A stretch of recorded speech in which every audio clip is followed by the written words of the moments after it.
نحمدہ و نصلی علی رسولہ الکریم۔ اللہ تبارک و تعالیٰ نے معاشرے میں چند افراد کو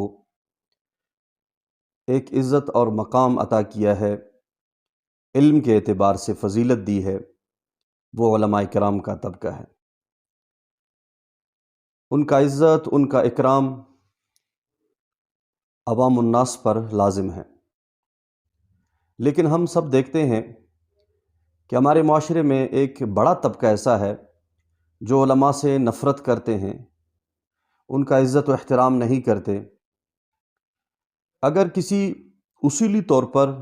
یا کسی جائز وجہ کی وجہ سے آپ کسی عالم سے اختلاف رکھتے ہیں، یا اس عالم میں وہ غلطی ہوتی ہے، وہ کمزوری ہوتی ہے، آپ اس پر تنقید کرتے ہیں، تو یہ سمجھ میں آتا ہے۔ لیکن عموماً ہم دیکھتے ہیں کہ علماء سے اختلاف یا ان پر تنقید بغض کی وجہ سے کی جاتی ہے، بلا وجہ ان کی تحقیر کی جاتی ہے، ان کی بے عزتی کی جاتی ہے، ان کو ایسے القابات یا ایسے خطابات سے نوازا جاتا ہے جو الفاظ معاشرے میں، سوسائٹی میں باعزت لوگوں کے لیے استعمال نہیں ہوتے۔ اس اعتبار سے قرآن و سنت کی روشنی میں ہم اگر دیکھیں کہ علماء کی کیا فضیلت ہے، تو یقیناً ہمیں معلوم ہوتا ہے کہ اللہ تبارک و تعالیٰ بڑے فضائل رکھے ہیں علماء کے لیے۔ اللہ پاک فرماتے ہیں هل يستوي الذين يعلمون والذين لا يعلمون، یعنی اللہ پاک نے علم والے اور جو بغیر علم والے ہیں ان کو برابر قرار نہیں دیا ہے، بلکہ صاف فرمایا ہے کہ ان میں زمین آسمان کا فرق ہے۔ یعنی غیر عالم کو جاننا چاہیے کہ ایک عالم مجھ سے افضل ہے، جسے اللہ تبارک و تعالیٰ برابر قرار نہیں دے رہے ہیں، تو ہم اور آپ بھی اسے برابر قرار نہ دیں، بلکہ اسے اپنے آپ سے برتر اور اعلیٰ سمجھیں۔ ایک جگہ پہ اللہ پاک فرماتے ہیں یرفع اللہ الذین آمنوا منکم والذین اوتوا العلم درجات، اللہ تبارک و تعالیٰ بلند مقام دیتے ہیں ان کو جن کے پاس علم ہوتا ہے، ان کے درجات بلند ہوتے ہیں دنیا میں بھی اور آخرت میں بھی۔ تو جب اللہ نے ان کا مقام بلند رکھا اور ان کا مرتبہ بلند رکھا،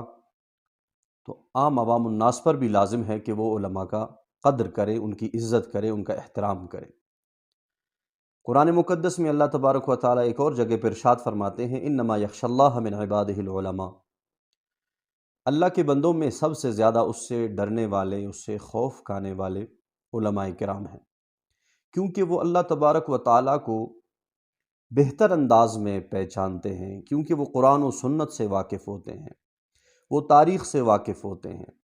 وہ اللہ تبارک و تعالیٰ کے صفات و قدرتوں سے اچھی طرح واقف ہوتے ہیں، اس لیے وہ اللہ تبارک و تعالیٰ سے خوف رکھتے ہیں اس اعتبار سے کہ کہیں ہم سے کوئی غلطی سرزد نہ ہو، کوئی برائی ہم سے سرزد نہ ہو، کہ اللہ کی پکڑ میں ہم نہ آئیں۔ یہ خوف محبت کی وجہ سے ہوتا ہے، کوئی دہشت کی وجہ سے نہیں ہوتا۔ جیسے کہ آپ کسی سے محبت کرتے ہیں تو اس کے ناراضگی کا اندیشہ اپنے دل میں رکھتے ہیں، خوف اپنے دل میں رکھتے ہیں کہ کہیں میری اس بات سے وہ ناراض نہ ہو، میرے اس عمل سے اس کو ناگواری نہ گزرے۔ ایسے ہی اللہ تبارک و تعالیٰ سے جو سب سے زیادہ محبت کرنے والے لوگ ہوتے ہیں، وہ خوف رکھتے ہیں دل میں کہ کہیں اللہ تبارک و تعالیٰ ہمارے کسی عمل کی وجہ سے یا ہمارے کسی بات کی وجہ سے ہم سے ناراض نہ ہو۔ تو علماء کرام کو رسول اکرم صلی اللہ علیہ وسلم نے بھی بڑا اعزاز اور اکرام سے نوازا ہے۔ آپ صلی اللہ علیہ وسلم فرماتے ہیں العلماء ورثۃ الانبیاء، کہ انبیاء کرام کے ورثاء علماء کرام ہیں، جو اہل علم ہیں، متقی اور پرہیزگار ہیں، دین کو سمجھتے بھی ہیں اور اس پر عمل بھی کرتے ہیں، وہ انبیاء کرام کے وارث ہیں۔ کیونکہ انبیاء کرام وراثت میں مال نہیں چھوڑے ہیں، درم و دنانیر نہیں چھوڑے ہیں، بلکہ انہوں نے وراثت میں علم چھوڑا ہے۔ تو اس اعتبار سے علماء کرام انبیاء کرام کے وارث ہیں، تو ان کی قدر کرنا، ان کا عزت و احترام کرنا عوام الناس پر لازم ہے۔ اگر کوئی شخص کسی عالم کی بحیثیت عالم دین تحقیر کرتا ہے، اس کی بے عزتی کرتا ہے، اس کو رسوا کرنے کی کوشش کرتا ہے، یا ایسے القابات اور خطابات سے اسے نوازتا ہے جو سوسائٹی میں باعزت لوگوں کے لیے استعمال نہیں ہوتے ہیں، تو ایسے لوگوں پر اللہ تبارک و تعالی عذاب مسلط کرتے ہیں۔ وہ عذاب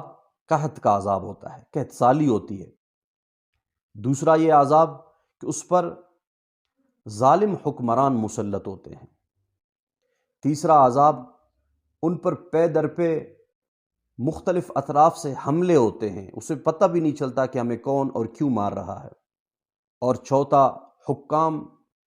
ان کی مال میں خیانت کرنے لگتے ہیں۔ تو یہ عذاب دنیا میں انہیں مل جاتا ہے جو علماء کی تحقیر کرتے ہیں، توہین کرتے ہیں۔ ہمیں چاہیے کہ ہم اپنے علماء کرام کی قدر کریں، ان کی عزت کریں۔ ہم انہیں جب اپنے مصلی پہ آگے کرتے ہیں، ان کو امام بناتے ہیں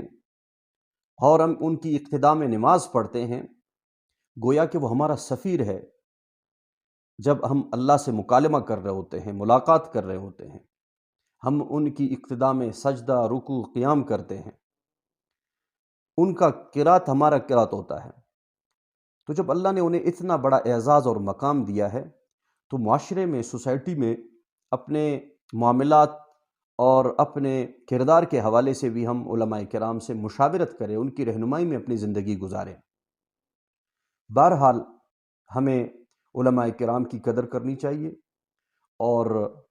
اس حوالے سے ہمارے علماء اسلاف اکابر فرماتے ہیں کہ جو شخص کسی عالم دین کا بحیثیت عالم دین تحقیر کرتا ہے، بے عزتی کرتا ہے، اسے اس بات کا اندیشہ رہنا چاہیے کہ اس کا خاتمہ شاید ایمان پر نہ ہو۔ اس کو فوراً توبہ کرنا چاہیے، استغفار کرنا چاہیے، اور اسے علماء کرام کی بے عزتی سے اپنے آپ کو روکنا چاہیے۔ وآخر دعوانا ان الحمد للہ رب العالمین۔